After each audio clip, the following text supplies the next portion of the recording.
Hello everyone, welcome back to Spararia YouTube channel.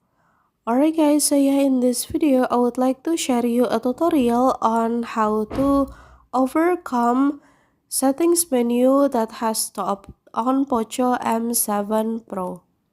Alright guys, so yeah, for those of you who feel that the settings on your cell phone are not working anymore, and when you open it, suddenly there's a message that says the settings has stopped.